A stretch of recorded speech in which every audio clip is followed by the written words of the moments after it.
the Arts and Humanities intern for the City of Takoma Park. And today's event, we sponsor it. So We Are Takoma sponsors this event along with many other events that we have here at the community center. And if you grab a brochure that's outside on the table, you can hear more about or look at more events that we have. You can also find more information on our city page, so the City of Takoma Park page. Also on our Facebook page, which is the City of Takoma Park. And we also have a weekly e-newsletter that comes out every Tuesday at 3 p.m. There's a binder outside that you can sign up for, and you receive the email and with all our events there with more information. So now I'm going to turn it over to our performer tonight, Adam Booth. So.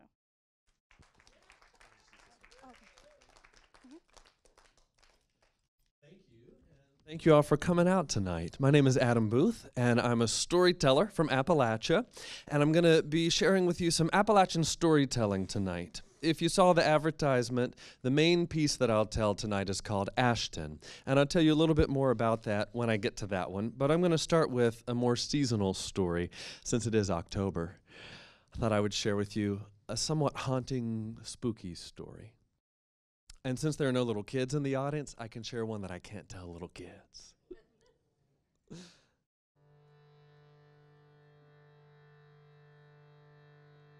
So let's get in the mood.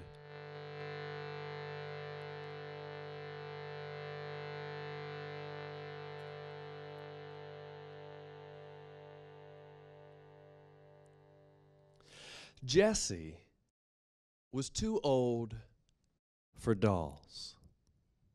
At least that's what her mama told her. Jessie, honey, you're too old for dolls.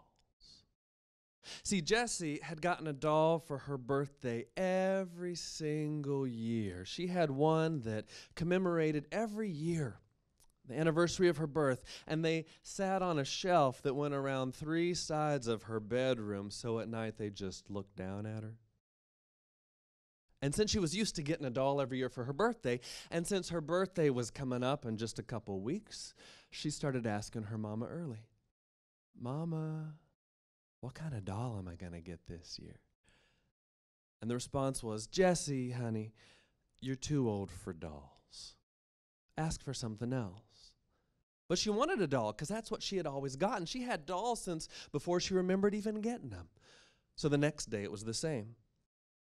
Mama, what kind of doll am I going to get this year? Jessie, honey, you're too old for dolls. The next day, Mama, have you thought about what kind of doll it's going to be?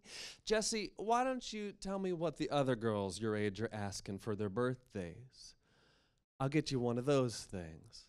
The next day, Mama, the next day, Mama, the next day, what kind of doll is it? The next day, all the way up until the day right before her birthday, when her mom spun around on her heel and said, Jessie, if I get you a doll for your birthday, will you stop asking me? And she said, yeah, I will. She realized she had won. When her mama said, all right, tomorrow when you come home from school, I'll take you downtown. We're going to go to one of the shops downtown. The first doll that we find, we're going to get, and that's going to be your doll this year. And this is the last year to get a doll. So the next day when Jessie came home from school, Mom grabbed her pocketbook and her keys, and they got in the car, and they drove downtown and parked right on the edge of the town. Now, their downtown was one of those old downtowns that had seen kind of a rebirth, where all the old storefronts had big glass windows, and they put stuff right in the front so you could see what you could buy there. And as they got out of the car, they looked, and right there in that first big glass display window, there was a Raggedy Ann doll with reddish-orange yarn for hair and big button eyes, gingham. Jessie's mom said, that's what we're getting, Jessie, that doll right there. And Jessie said, Mom, Raggedy Ann, I already have one of those. Can't we go to the next store and look? And her mom said, we are not wasting time doing this, the very next store. And they went to the next store, and there in the big display window, there was a Barbie doll. All right, Jessie, we're getting that Barbie. And Jessie said, Mom, Barbie? I'm 16. They went to the next store. And there was something wrong with it. And the next store, and the next, all the way down the main street, and they crossed over and came back the other side until they were at that store, right across from where they had parked. It was an old antique store with lots of goods and several glass windows, but the one in the very center, when they got there, Jesse's eyes fixated. Because right there in the center of the window, there was a doll sitting in an old wicker rocking chair, a little one. And this doll, when she looked at it, its eyes seemed to look right at hers. This doll was about the size of a real human baby. Then she looked at it and looked at her mama and said, "Oh, Mama, that is the doll that I want." Her mom looked at it. This doll was sitting with its back erect. It had one hand in its lap as it sat in that little rocking chair. It had a big smile across its face. It had its other hand raised in the air, 2 fingers like this. Jesse said, "Look at Mama. It's so happy, that big smile. Look, it's making a peace sign. It's peaceful. It's happy. That's the doll that I want." Jesse's mom looked at that doll and thought it was kind of creepy. But she said, "If that's what you want, if that's what it's going to take to get us to go home, all right." And they went inside, and the man who worked the store, he was propped up against the counter just chewing gum that had lost flavor. Bored as could be. "Excuse me, we'd like that doll in a little wicker rocking chair in the window." And "You want that doll? Is that the one you want?" Jessie said, "Yeah, Mama, that's the one I want." She said, "That's the one we want." And they watched as he left his post and climbed amid all the antiques and such and lifted that doll out of the rocking chair, brought it back to the counter. He wrapped it in some tissue paper and placed it down inside of a box, just a little bigger than a shoebox, placed the lid on and handed it to Jesse's mom, who gave it to Jessie, who clasped it tight against her chest as her mom paid for the doll. She held that box so close as they got back in the car. All the way back home, she held that box. She took it with her inside, and she did not let go until she put it right there on the kitchen table and went to open the lid. That was the tissue paper that she was pulling off of it. And she lifted that doll up, and she looked in its eyes again, and it looked down into her eyes. And when she held it right there, she realized not only was this doll about the same size as a real human baby, it weighed about the same as a real baby. In fact, it was so much like a real baby that she moved it right over to her shoulder and began to pat it. Oh. And she went on with her stuff for the rest of the night, everything she needed to do. She kept that doll right there until it got a little heavy, and she put it down on her hip. It was so much like a real baby that she rocked it back and forth on her hip through the evening. And it was so much like a real baby that she did not notice when that doll leaned into her side, all on its own. It was so much like a real baby, she didn't notice when that doll brought its hand into the small of her back, all on its own. Because anytime she looked down at it, it was just as happy and peaceful as could be. Well, she took that doll around with her the rest of the night until it was time for bed, and she took it up to her bedroom and propped it right up tall against the pillow of her bed. And she turned to go brush her teeth in the bathroom right outside of her bedroom and change into her night clothes. And as she turned to go, she could have sworn that that doll turned its head like that. But when she looked back at it, it looked as it always had. But that was just creepy enough for her to not want it on her bed for the night. So she took that doll and she went downstairs and she opened the coat closet and set it on the shelf right above all the coats. Closed that door, went upstairs, brushed her teeth, changed into her night clothes, and she got into bed, that big comfy bed, and her head sank down into the pillow. And she closed her eyes and began to drift between that place that was between reality and dreaming. And as her eyelids were so heavy across her face, she heard a voice that said, "Jessie,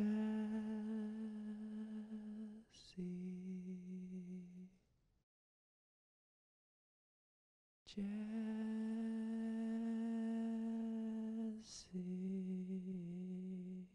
She sat up. She heard the voice again. It said, "Come play with me. I'm downstairs in the coat closet where you put me." And it got very quiet. And she thought, is that real? Did I really just hear that doll talk? No, she thought dolls don't talk unless there's a string on the back that you pull. And this one didn't have one of those. And it got quiet, and she thought it must just be my imagination. So she lay down, and soon she was fast asleep as the night passed.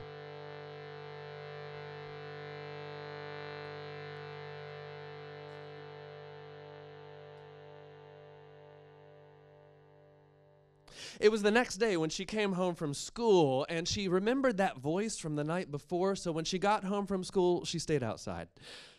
She didn't want to go back in case it hadn't been her imagination. She stayed outside as long as she could until Jessie, her mom, called dinner, and she went in for dinner, and when dinner was over, she went back outside as the sun set, and when it got too dark to stay outside, she went in. She went upstairs, brushed her teeth, changed her clothes, got into bed, but then she got out of bed, and just for safe measure, she closed the door to her bedroom. Then she got into bed and sank down into that place that was so comfortable. And just as she began to drift off into dreams, she heard that voice again. Jessie.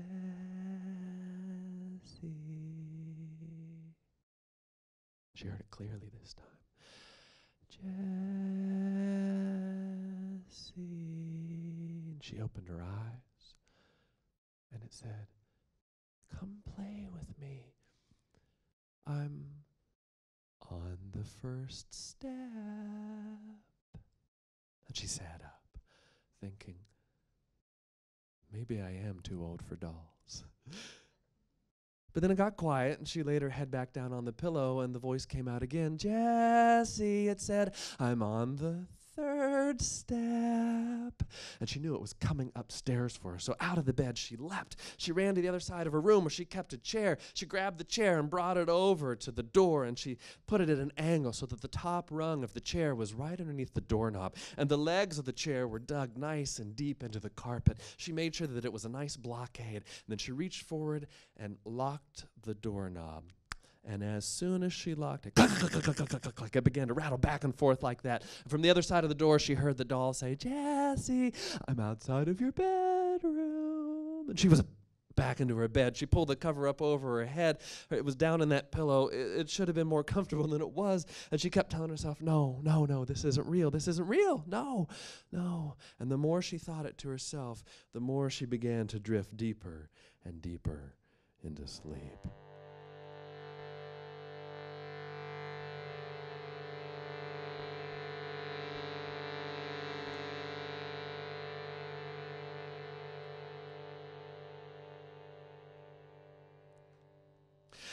And when she came home from school the next day, she came up with an idea. All I have to do is go look in the coat closet. I'll see the doll, and I'll know all this is just my imagination. So she went to the coat closet, and she grabbed onto that brass doorknob and turned it until it clicked. And she pulled the door open just far enough to peek into. But it was too dark to see, so she opened it just a little more, wide enough for her to put her face into. Still too dark, so she opened it all the way and pulled the chain, and the light came on. It spread light all over the coats and the shelf, and she saw right there on top of the shelf, the doll was gone. Oh no, she thought. Oh wait, I bet Mom moved it. Mom must have been cleaning and she moved the doll. That's all that it was. And she kept telling herself that throughout the rest of the night until it was bedtime. And after she brushed her teeth and changed her clothes, she went into her bedroom and closed the door, and she got that chair and she put it into place and locked the door so that nothing could get inside tonight. Then she climbed into bed and lay down, so relaxed. Jessie. she heard that voice. Jessie, it said, I'm under your bed. And as she lay there still, without moving, she realized that that thing was just a few feet below her. The only thing separating them was the mattress and the box spring. Jessie, it said. And then she realized that she had locked herself in the room with it. What am I going to do, she thought. Jessie, said the doll. And then she thought, I know. I'll call Mom. Mom will know what to do. Mom always knows what to do. She knew her phone was on the nightstand, and so without moving any part of her body but her hand, she reached her hand out from under the comforter. She was shaking because that thing was below her. She managed to find the phone. She got it in her hand, and she swiped to unlock it. She was typing in what she needed to do to get to her mom, but she was shaking so hard that her phone fell out of her hand and rolled under the bed. Jessie.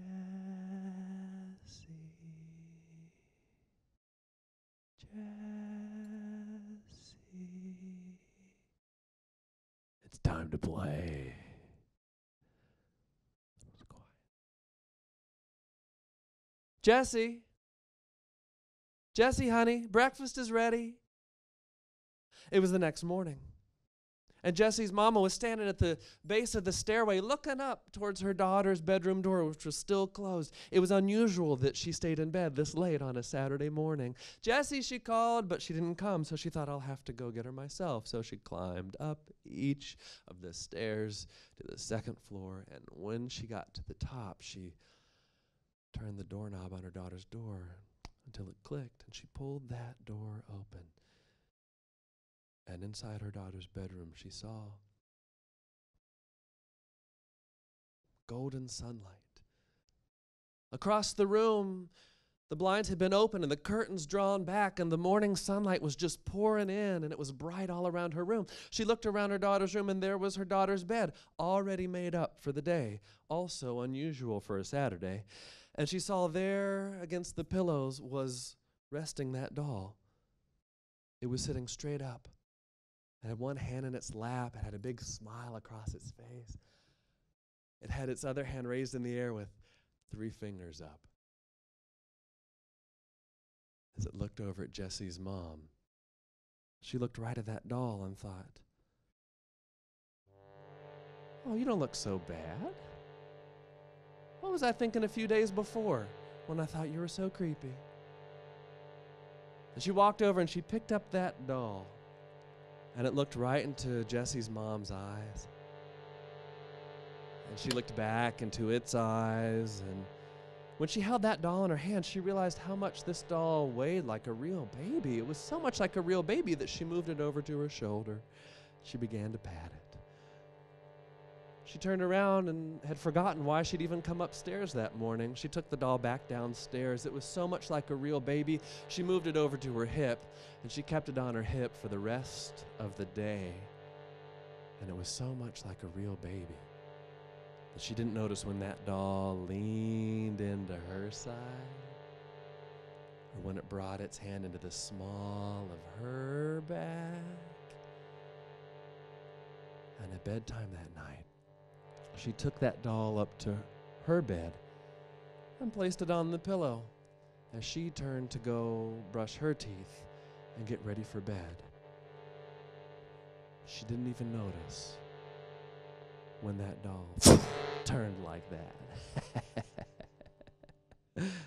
And that's the story of Jessie's doll. Thank you.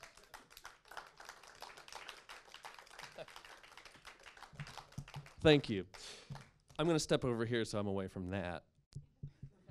For the other story I'm going to tell you tonight. I got to speak with a few of you before the program started, and the main piece for tonight's program is a story called Ashton.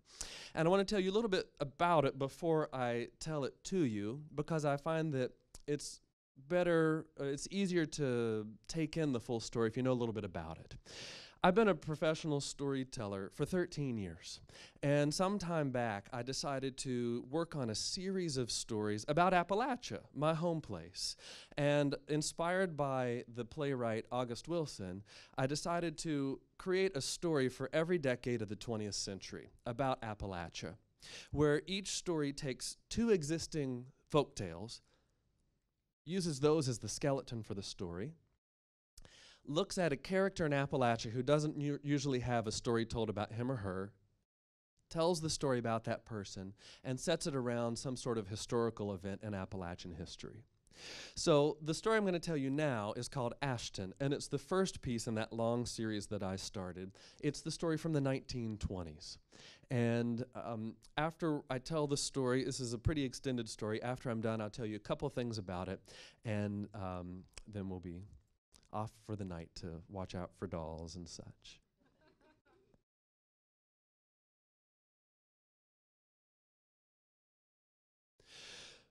Ashton. Hey, Ashton, get over here and make me one of them musics. Ashton was standing over a cast iron skillet, hot, sizzling, and she looked across her kitchen into the front room where her husband Billy was beckoning for her.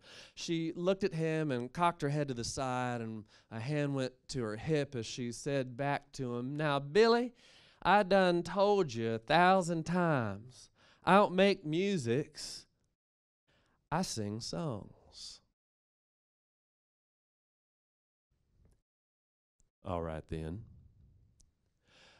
You get that sassy little behind of yours over here and you sing me one of them songs. Well, she took her time, leaving that skillet walking slow like towards that front room. As she passed from one room to the next, she picked up her guitar by the neck, and she sat down on a seat not too close to her husband Billy and began strumming that guitar. "How about this one?" she said. "Oh, beautiful damsel in the garden, the soldier he was passing by, and he stopped to view one single lady, saying, 'Purty fair miss, would you fancy me? You're not the man of noble honor, you're not the man I had taken you to be, for you wouldn't impose on a single lady who's fitting for your bride to be.'" Yeah, I like that one. Keep singing it. And she did.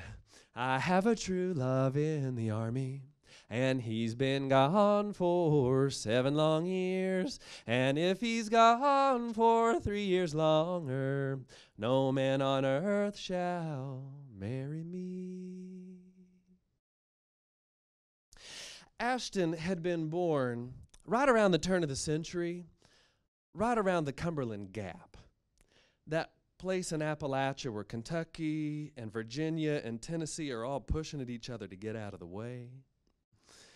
She had been born into a little coal mining town where everything that everybody knew was coal mining. Everybody worked in the mine or supported someone who did. Ashton's daddy had died down in the coal mine, just like her granddaddy had. And soon enough, her husband Billy would die down there too. Ashton didn't have a whole lot going for her. She wasn't what you'd call pretty. She had a real low brow, barely a shorn cliff of a nose, weak lips that cut across her face, small trembling chin, high cheekbones. She had giant, big hair, big, nesty hair that was the same color as a squirrel's pelt when the winter was going to be real bad that year. And now that she was getting on in age, in her upper 20s, her body was starting to fill out, to take the same shape as the women in the old country where her grandparents had come from before they came to work in those mines. But none of that really mattered to her husband, Billy, because the one thing she did have going for her was her singing voice. Ashton could sing. Ever since she was a little girl, she fell in love with those old ballads, the old love songs of the mountains that her granny taught her to sing. And here and there, she'd snuck around and learned to play the guitar, even though her daddy expressly forbade it, because that wasn't something that girls did. But she played the guitar, and she sang those old love songs, and she had that beautiful singing voice, and that's what attracted her husband to her. Billy, he calls me his little tanager. Says I got a voice like one of them birds that sits high up in the trees, is real pretty, but you don't always see it. In fact, don't matter what it looks like, because it's got the most beautiful singing voice. That's why he calls me his tanager. And Ashton would sing songs to him, and that's how she caught him. Now, you might think Ashton's a funny name for a woman who wasn't. Ashton happened to be her mama's maiden name. So it was a family thing. But it was also a bit of a foretelling on her life because, see, coal miners didn't make a whole lot of money back in that time. And Ashton, she would sing one of those old songs to her husband, Billy, as she would pack up his tin to take down into the mine for that night. He worked the shift that ran from 4 until midnight. So she'd sing a little song. She packed up that meal and handed it to him. His big, powerful forearms would take that metal tin from her. And she knew that as he walked out of that screen door and it slammed and he walked down toward the mine, he would have something good in his belly that night and a good song in his heart. But no matter how hard he worked, there never seemed to be enough money. And so because of that, Ashton, she would take jobs here and there and here and there to try to make a little extra money so they could get by. And that's where the other part of her name came in. She would clean homes for people. Now, most people where they lived, they were all coal miners, and they didn't have extra money to employ someone to come and clean their house. But that one house at the very end of the row in the front of town that was different than all the others in this company town, the one that was a little bit bigger where the coal mining operator, Mr. Ferguson, and his wife and daughter lived, that's where she worked sometimes, cleaning.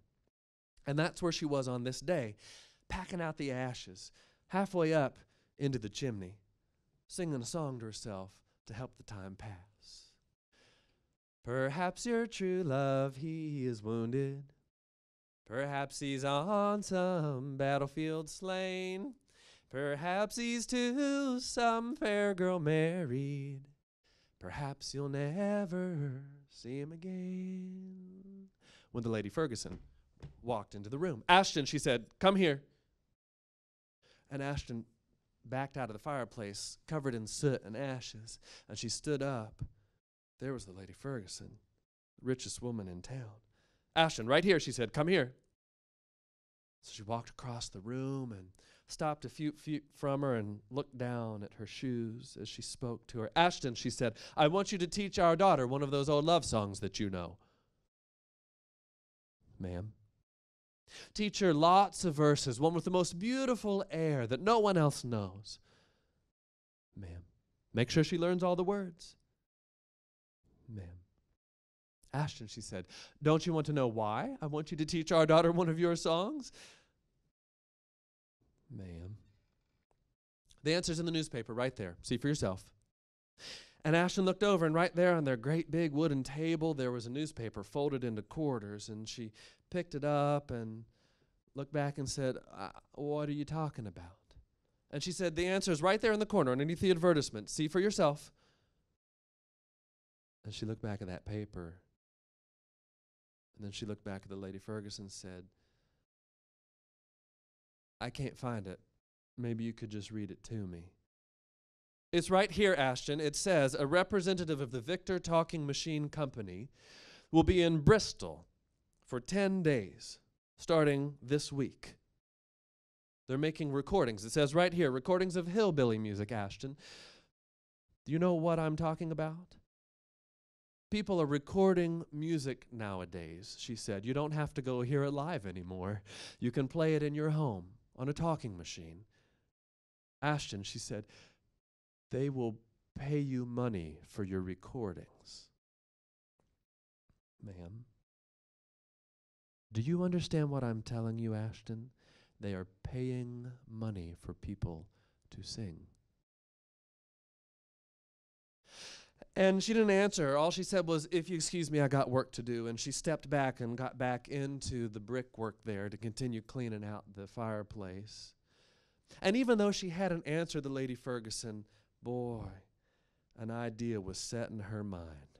It just whirled and roiled around in there until the next day when she was packing up that tin for her husband Billy to go down into the mine. And when she handed it to him, she gathered up enough courage to bring it up to him. She handed it to him but didn't let go as those big, mighty hands grabbed onto it. She said, "Billy, before you go, I was thinking, how come you and me never took us a vacation? I was thinking maybe we could go over to Bristol, maybe this weekend." He took that pail from her and said, "What are you talking about, Ashton?"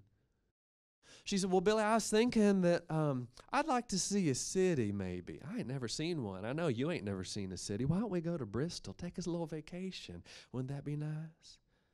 He held that pail real close to him and said, "That's fool talk, Ashton. We don't take vacations. Where'd you get an idea like that?" She said, well, I heard tell that there's a man coming down to record musics like the kind that I always make for you, and they pay for it. So I was thinking maybe we could go down there and I can make some of those musics, and they'll pay us some money. You know, we always have a hard time making by anyway.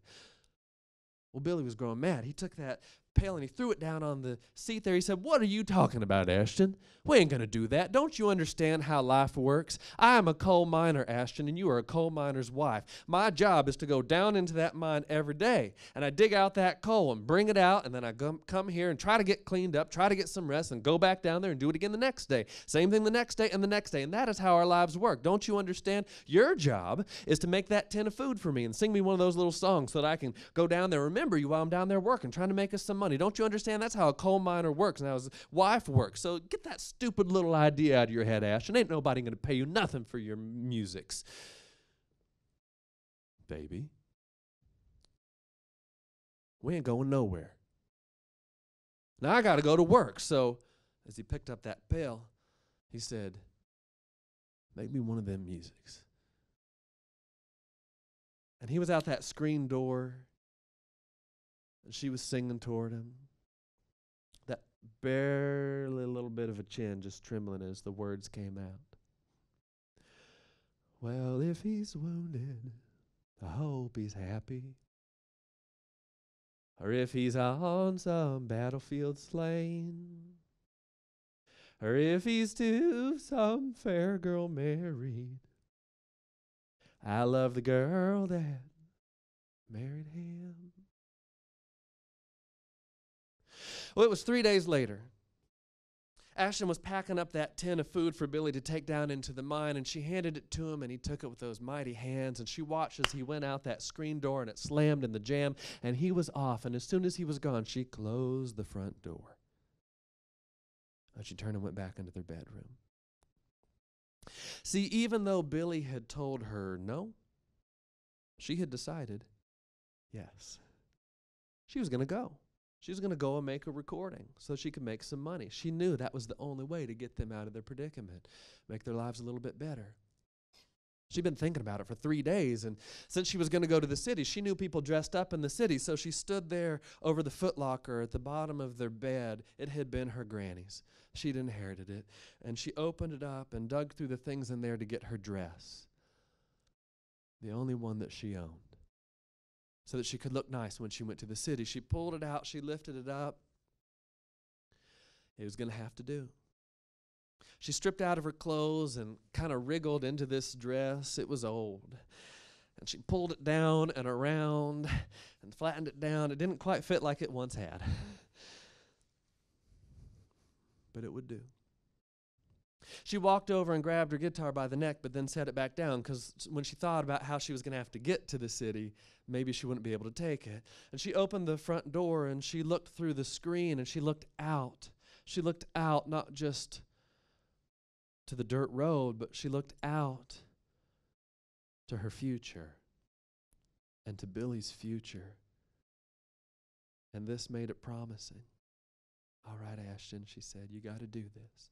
And she pulled the door behind her, and the screen door slammed as she walked down that dirt road. along that row of company houses toward where the train tracks were at the end of the street. And as she went on this hot summer day walking along, little children were pointing and laughing at her, and the adults who had some of those kids by the hand turned and looked, not making eye contact with her. Because you see, it wasn't every day that a fully grown woman walked down the main street in her wedding dress. But that didn't bother her none, because she had a purpose. And when she got over there to those railroad tracks, she saw there was a great big train, heavy and large and dull, sitting on it. And her heart began to thump a little bit, because she thought, this is it. This is how I'm going to get to Bristol. And she watched as the train began to move just so slow. That engine began to pull all the cars, and she looked up, and there's a fireman up at the top shoveling coal in to keep the fire going, and the smoke was coming out of the top, and it started to pull away, and she saw that first car come past her. And she thought, this is it. This is how I'm going to get to Bristol. And that car passed, and the next one came. And as the wheels turned faster and faster, her heart went with those wheels, beating faster and faster. See, she didn't have a ticket for this train. They couldn't afford that. She didn't want Billy to know that she had spent any money. She was hitchhiking on this train, and she watched as the train picked up speed, and the next car came. It was a box car. Both of the doors were open, and she saw it was full of cargo. And the next one came, and the next one, and she thought, oh, Lord, if I'm going to go, I got to get on this train. She began running alongside it, and it was going so fast now, she didn't know if she could really keep up with it. Her legs were thick, and they were tight in that old wedding dress of hers. Oh, no, she thought, this is how I got to go. I got to go. And she saw another boxcar coming. The doors were open, and it was full of cargo, but there was a handle reaching off of it, and she tried to reach up and grab it, but it was going too fast, and she ran and ran, and the hem of her dress was just getting dirty there in the dirt, and the coal right there strewn out along the path, and she kept going as fast as she could, and as the next car came, the doors were open, and there was a handle on one of the doors, and she reached up and managed to grab onto it, but she couldn't get her other hand up there. It began to drag her along the ground, her toes scraping against the ground. And she took all of her might and reached up like this, and a hand grabbed onto hers and pulled her up onto the train.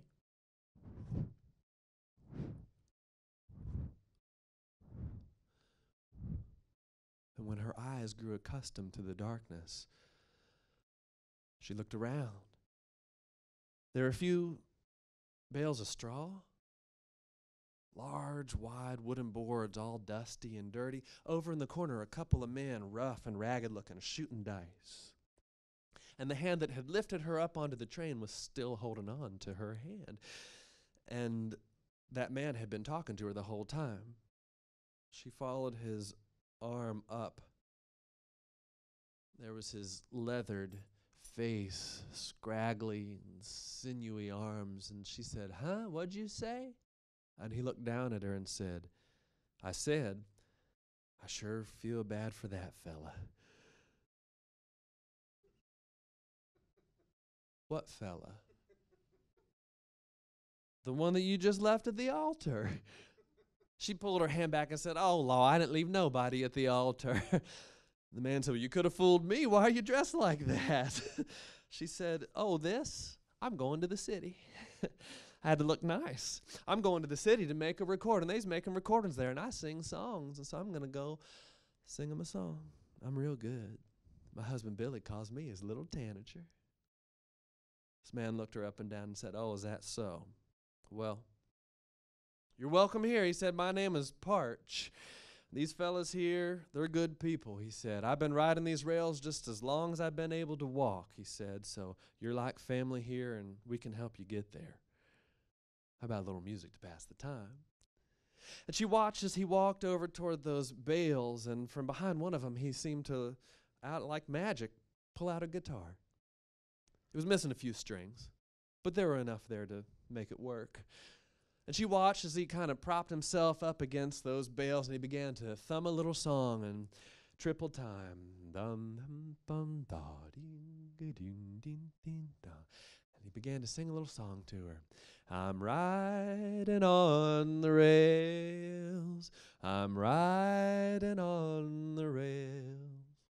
And when I get there, I'll turn right around. I'm riding on the rails. And she was coming over to join him. And he saw she was going to sit on those dusty boards, and he held up his hand like that. The two men had stopped shooting dice and had come over, and Parch, he handed his guitar over to them, and they just picked right up, continuing to sing an old song that they all seemed to know. We've got no place to call home. We've got no place to call home. And Parch reached from behind those bales and lifted up a little knapsack. And when we get there, we'll turn right around. We've got no place to call home. And out of it, he pulled this large silk scarf, yellow as the sun, and he flicked it like that, and it rippled out across those large wooden boards, and he gestured. She sat down on that scarf, and she propped herself up against one of those bales and listened as they sang the third verse. We're always homeward bound. But as those hobos sang, and that train rocked her back and forth, we're always homeward bound. So when we get there, right around, we're always homeward bound.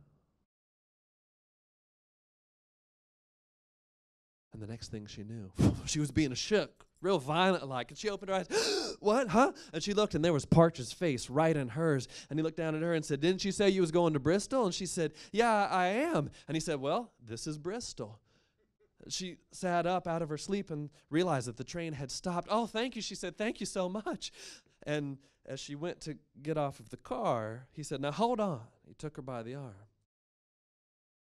He said, I don't know who you're coming here to marry, but I want you to look a little nicer. And he picked up that yellow silk scarf and flicked the dust off of it and wrapped it around that big nest of hair that she had and tied it with a knot right under her chin. There. Now you look right. And the same hand that helped her up onto that train was now helping her off. Before he let go, he said, do you know how you're getting home? And she's dropped for a minute. No, she said, I don't know any of the trains here. I hadn't even thought about going home. And he said, well, what time you got to get home? And she said, well, Billy gets off work at midnight, so I guess I got to be home by midnight. And he said, well, if you want to be home by midnight, you got to be back right here at 9 o'clock. That's the time the last train leaves heading back in your direction. Thank you, Parch. And she kissed his hand, and as the train started to move ever so slowly, those hobos waved at her, and she waved back, bye, so long, so long. And the train soon was gone and out of sight. When it was, she looked and saw there was a big yellow brick depot. She followed the train tracks that was up on a hill that went down into town. And this was Bristol. Wow, she thought, Bristol. And across the main street there was a big piece of ironwork that stretched, a big gate, and said something on it, had arrows pointing in each direction.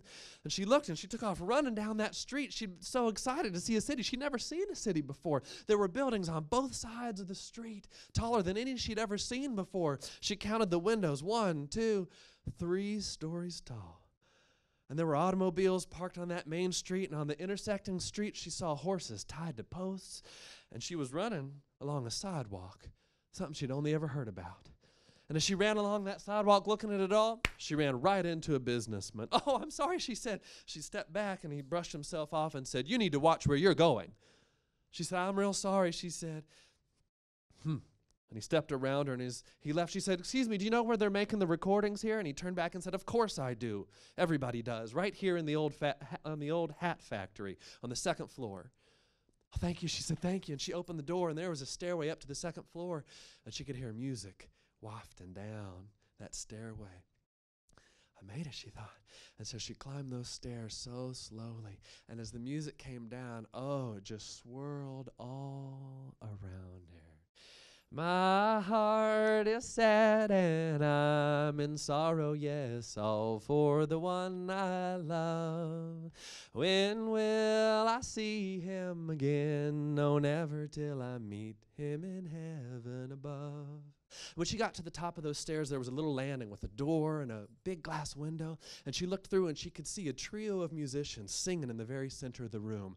Oh, bury me under the weepin' willow, yes, under the weepin' willow tree, so he may know where I'm sleeping, and perhaps he will weep over me. There were three of them there. There was a man in the center. He was tall and had a calfskin collared cap. There was a fiddle tucked under his arm that he wasn't playing. He was just singing. And to one side, there was a shorter woman. She had an auto harp cradled like a baby that she was just strumming back and forth as she sang. And on his other side, another woman that she had a guitar, and it was backwards. And she was playing it and singing, and that's where Ashton's eyes stopped, because she had never, ever seen another woman that could play the guitar. They told me that he did not love me. I could scarce believe it was true, until an angel appeared and told me he is proving untrue to you. There's this great big contraption right in front of them they were singing into. Parts of it were spinning around, and off in the corners she saw two gentlemen, one of them dressed in a three-piece suit, intently gazing at this trio of musicians. The other one, he had been dressed in a three-piece suit, but obviously was hot because he was stripped down to one piece. He had a lit cigarette in his hand. He wasn't smoking it. He was just watching as they sang that song that came out and wrapped all around Ashton like a big embrace. Oh, bury me under the weepin' willow, yes, under the weepin' willow tree, so he may know where I'm sleeping, and perhaps he will weep over me. And when they were done, she watched as the two men came forward. One of them said, "Well, AP, what do you think about that one?" He was speaking to the man in the calfskin collared cap, the tall man. And that man, who was AP, he turned to both of the women and said, "Sarah, Maybelle, what do y'all think?" And these two women looked back and said, "I think we better do it again." "All right, Ralph, we'd like to record it again." Ashton watched as parts of this big contraption were reset and changed out, and the men went back to the corners, and she watched as they sang that song again. And when they had finished that, they sang it again until it was just right. Clearly, because they started packing up their instruments, and they made their way toward that door. "Excuse me, ma'am." As they stepped past Ashton, went down the stairs, she peered into that open door as the two men were talking to each other, writing some things on a clipboard, and she thought, this is my chance, and she went right into the room. "Hello," she said, I'm here to sing for you." And they startled, and they turned back and said, "Oh, can we help you?" And she said, "Yeah, you can. I'm here to sing you some songs. I'm here." And they looked at this woman who was dressed in a wedding dress and a big yellow silk scarf wrapped around her head. "Do you have an appointment?" "No," she said, "I don't, but I'm here right now. I'll sing you some songs. I'm real good. My husband Billy calls me his little tanager. You want to hear some songs?"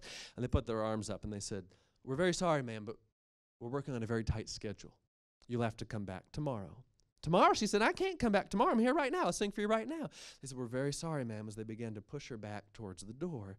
"No," she said, I'm real good, I promise." And they pushed her all the way back to the door. When she's done fighting, she just opened her mouth and began to sing. And when she got to the end of the first line of her song, those arms went down. And when she finished the verse, the men looked at each other, and the one who was Ralph looked back at her and said, "Maybe we have time to record one song. Would you do that?" She said, "Oh, yeah, I would love that." And the other man said, "Come this way." And he took her to that big contraption and said, "Now, are you familiar with using a microphone?" She said, "No, I ain't never heard the word before." He said, "Well, it's this thing right here. You sing into it, and any music you make will get recorded on this cylinder of wax," he said. "We'll set it spinning. We'll get the machine going. We'll go back. You sing your song. And when you're done, take a long pause and cue us." She said, "All right, thank you." They went back after the machine started spinning, and she closed her eyes and sang from the depths of her heritage. How hard is a coal miner's life? You want to know the truth? Well, just ask his wife. You think his strife is hard, but you'll see that the hard heart falls on me.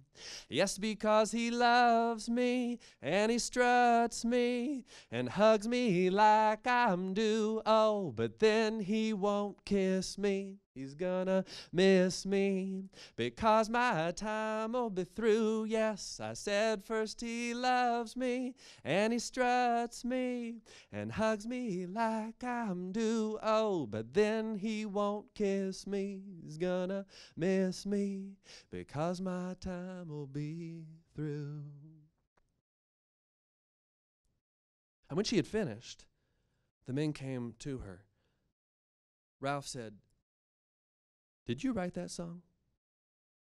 "Oh, yeah," she said, "I did." "Do you have others?" "I got all kinds," she said. "All kinds." "Well, we'd like to record them all." "Really?" she said. "Yes, but the machine's going to take some calibration." He turned to his partner and said, Can you tune it up a little bit?" And the other man said, "Of course, yeah." He looked at the clock. He said, "Why don't you take about 15 minutes break and then come back and we'll start recording some more at 9:15. She said, "Okay." "Wait, 9:15? What time is it now?" And he said, "Well, the clock's right there." She said, but read it to me. What time is it?" And he said, "Well, 15 minutes before that. It's 9 o'clock. 9 o'clock, she said. "I got to go." And she took off running like this. "No," they said, "don't leave. We want to record your songs." But she was already out to the landing. And the men took off running after her, but when they got to the landing, she was halfway down the stairs. "Wait, miss," they said, "wait, we're not done with you." But she was out the front door, and so they tumbled down those stairs. When they got to the front door and out to the main street, they turned just in time to see a woman in a wedding dress, yellow scarf wrapped around her hair, climbing onto a train that was just starting to pull away. "But miss," he called, "you didn't even tell us what your name is." She was gone. And it was 3 weeks later to the day. Ashton was standing over a hot cast iron skillet, and little circles of bologna were dancing as they fried up right there, turning crisp on the edges. When there was a knocking on the screen door, and she turned and she looked, and she saw in the screen a man pressing his face. "Hello? Is anybody here?" She recognized the man immediately. It was Ralph Peer. "Hello," he said. "Is anybody here? My name is Ralph Peer. I wonder if someone could come to the door." She slowly walked through the front room until she got to the screen, and she stopped this far from it. "Can I help you?" "Yes," he said, "my name is Ralph Peer. I'm a representative of the Victor Talking Machine Company. I have a talking machine in this crate right here." He pointed. There was a large wooden box. He said, "I have a recording on it. I've been dragging through all the hills and hollers and little towns for the last 3 weeks, playing it for everyone I could find, trying to see if there's someone who can identify the voice on this recording. I wonder, could I play it for you?" She looked through that screen and said, "No. You don't gotta. I know who it is." "You do?" he said. "Please tell me, who is it?" She said, "It's me." And he looked through the screen at this woman, dressed essentially in rags with a big bush of hair, and he said, "I'm sorry to have wasted your time. Maybe your mother or your sister lives here. I could talk to them and play the recording." "No," she said, "it was me. It was me. It was in Bristol 3 weeks ago. I was there. I didn't look like this. I was dressed in a wedding dress. I sang a song for you, and then I had to run out real quick like." The story matched, but the woman didn't. "I'll prove it to you," she said, as she started to sing the song. And as she sang, his shoulders just fell. A smile spread across his face, and when she was done, he looked through that screen and said, "Ma'am, you are one hard person to find." I took your recording back up to our office in New York City. I played it for my boss. There is a big market for hillbilly songs. He wants to record all of them that you have. We'd like to send you to New York. Would you come and make recordings up there for us? She said, oh, yes, I would love to do that. And he said, excellent. I will have a ticket sent to you for the train, sent via Western Union. It'll come in the next few days. She said, could I have 2? Yes, of course. We'll see you in New York in about 10 days' time where we'll record the rest of your songs. And he went to pick up that crate, but then he set it back down. I almost forgot, he said. And he reached into the pocket of his coat. He pulled his hand out of his pocket, his fingers being both neat and slim. And he withdrew this white paper envelope. This is the payment we owe you for the song you've already recorded, he said. And a bit of jewel shone from his hand there. To his feet she fell, for it was him. She pushed the screen door open just wide enough to put that envelope through, and she took it, and she lifted it open, and she pulled out the single bill that was inside of it. Oh, she said, as he took the crate and turned to go, how much is it? He said, why, that's the same payment we've given everyone who's made a recording for us. $50. $50.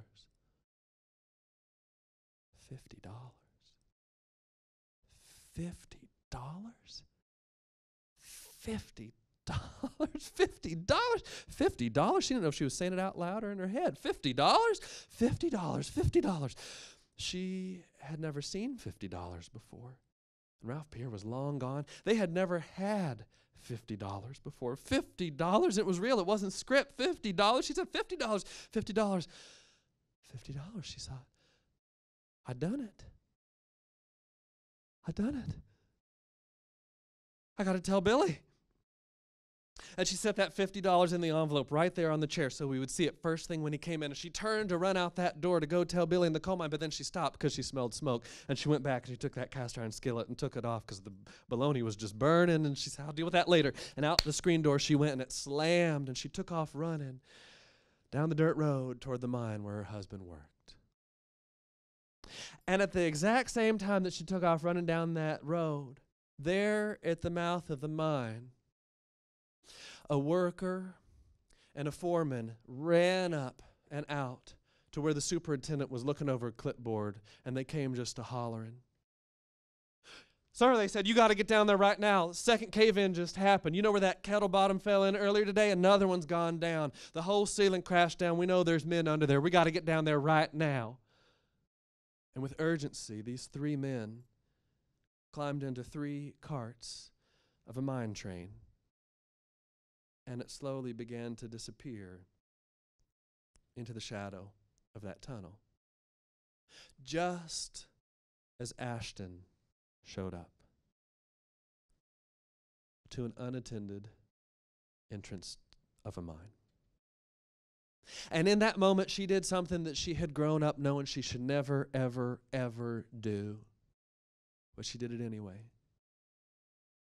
She went in the mine.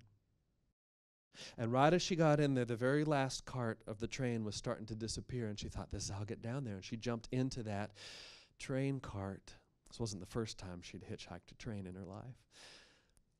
And as it disappeared into the darkness and the shadow began to overtake the cart, she saw right there in the corner there was a little carbide lamp. She grabbed onto it and clutched it close to her chest because in a thought, it was as dark as could be. Darker than anything she'd ever seen in her life. Darker than the darkest night of a new moon. The only thing she could use now was feel. And she felt that train going down deeper and deeper and deeper and deeper into the earth. So deep that her ears felt funny. And finally it came to a stop. She felt it stop, and she kind of peeked up above the cart, and she saw there, several ahead of her, warm glows, 3 of them cast on, as those men climbed out of the cart and disappeared, and it got dark again. She had that carbide lamp right there in her hands, and she took her palm and put it on the striker plate, and went like that, and a little warm glow came on. She used it to climb out of that cart. And this was one of those mines where they mine out so that there are pillars of rock several feet high holding the ceiling up here and there. And she put the light this way and that way. It was a big empty room that she was crawling into, and she called out, "Billy! Billy? Has anybody seen Billy?" And the name echoed throughout that empty room. "Billy, Billy, Billy, Billy, Billy." Nothing. I better go to the other side, she thought. So she stood up and smacked her head right on that low ceiling, forgetting that it was so low down there. And she fell down to the ground. A carbide lamp fell out of her hands. The top of it popped open and the water came out. It was useless. So she crawled back in the direction she'd come from till she got to where the cart was and felt her way around it till she got to the other side and made her way down into the next room. It was as dark as could be, but she knew it was there because she could feel those pillars. "Billy," she called out. "Has anybody seen Billy? Billy, Billy, Billy." The name echoed. And from somewhere far deeper in that mine, someone hollered back an epitaph. "Fire in the hole! Fire in the hole!" The sounding call that they were about to explode. And the next thing she knew, there was a sound of the dynamite blasting. And everything she knew shook. The whole world shook. Everything that she could feel in that darkness shook. But because of the cave-ins from just before that, there were weaknesses in the ceiling. And everything, all that rock that was just above her, was no longer above her, as it came apart and fell in one large pile right on top of her. And as those rocks came covering her body, she called out one last time, "Billy!" And the name Billy, Billy, reverberated, Billy, through the different rooms. "Billy, Billy, Billy," of that mine. "Billy, Billy," until it came to the ear, "Billy," of the owner. "Billy." "Ashton?" Was that Ashton's voice? "Fellas, did you hear that? Was that Ashton?" And the other miners that had been working with him said, "Billy, never mind. Did you hear that other cave-in that just happened? We got to get out of here now." And he said, "No, I swear I just heard Ashton's voice." They said, "You're hearing things, Billy. Come on, we got to go." And that whole group of miners headed back towards the rail where that set of carts was waiting, the little train. And as they got there, Billy's lamp happened to flash on a pile of rocks right over there. "No," he said, "I think Ashton's down here. Come on, fellas, help me." But they were climbing into the carts of that train, and he went over there and he saw, hanging out of that pile of dark rock, a hand that he recognized because it was wearing his granny's wedding ring. "Ashton? Ashton," he said, "what are you doing down here?" And he fell down to his knees and he began heaving those rocks off of her body. "Fellas," he said, "get over here, help me. This is Ashton. She's down here. She's under these rocks. Come on." But they called back, "Billy, you're seeing things. Ashton ain't down here. We got to get out of here. Come now. We're going to leave you if you don't come. There's going to be another fall in. Who knows? The rest of the mine could cave in." And he said, "No, this is Ashton right here. Fellas, get over here. Help me out right now." And they said, "Billy, we're going to leave you. Get over here now." And he said, "It's Ashton. I know it is." And he pulled the rocks this away and that away as that train of miners left. And he pulled enough of those rocks off of her body to see that it really was her in that dim yellow light. "Ashton." And he wrapped his arms around her body, pulled her back toward the tracks. He pulled her all up off the ground there, and kisses gave her 1, 2, 3. "I am your long lost loving soldier. I have returned to rescue thee. When he got back to the tracks, of course he couldn't stand up. It was too low in there, so he couldn't really lift Ashton's body up, but he knew he had to get her out of there. It wasn't safe. And so he kind of placed her right here on his hip and pulled her up that train track, across all the ties, up and up and up. And as he went, rage swirled around and confusion swirled around. He didn't understand why she was down there. He didn't know if she was alive. And when finally so much time had passed and he had brought her up to the very top, right there was the opening, the mouth of the mine. But before he stepped out, he set the body of his true love down right there and turned. Now the ire was so great that he spun around and said, "Now, Ashton, what is the meaning of..." But when he looked down,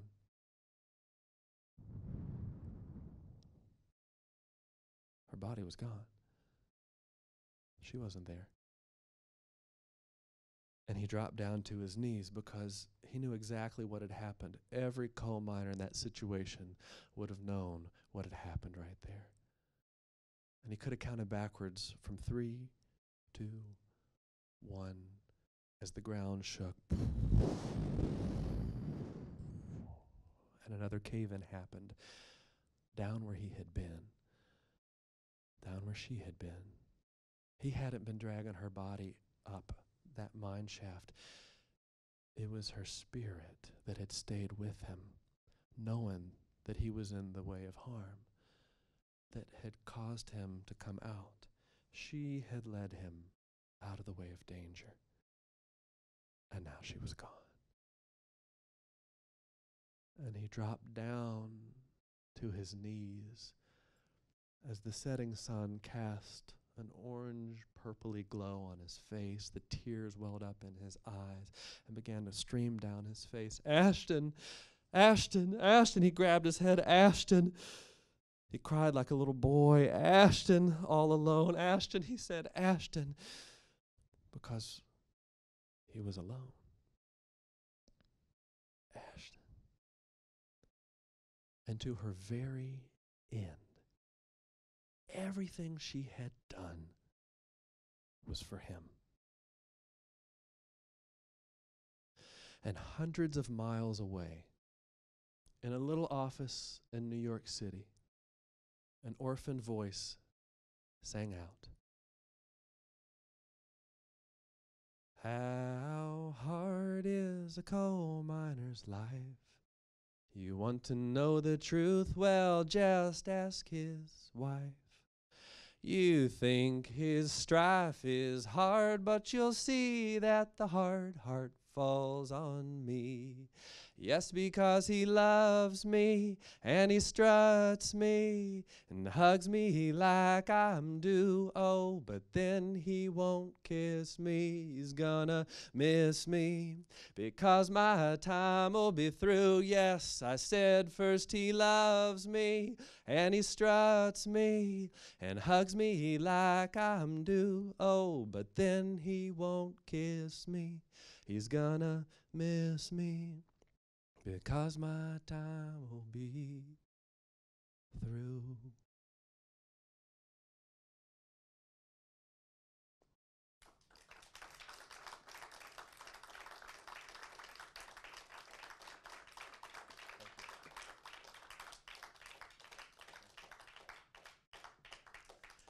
Thank you.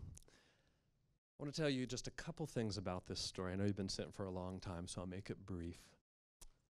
As I mentioned, Ashton is a historical fiction piece that takes place in the 1920s around the actual event known as the Bristol Sessions, where Ralph Peer came to collect music that they were calling hillbilly music at that time and race records. The hillbilly music that he recorded there, among the artists that showed up were the Carter family, who actually show up in my story. Jimmy Rogers was there, and a number of other acts that helped create what became the country music industry.